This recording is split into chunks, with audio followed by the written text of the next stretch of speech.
Good afternoon, dear subscribers and our guests. Thank you for being with us. So, what are some burger tips and tricks? Place a slice of cheese on the patty as soon as you flip it on the grill, right in the middle of cooking. Otherwise, while you're waiting for the cheese to melt, the patty will dry out.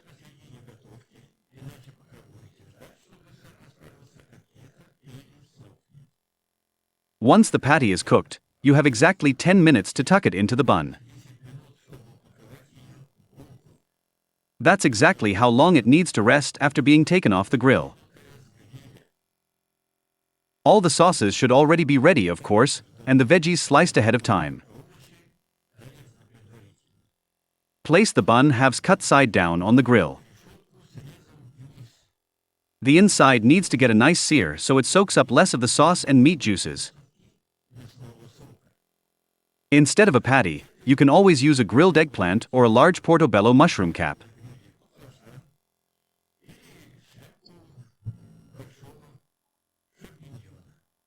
You're welcome, no need to thank me.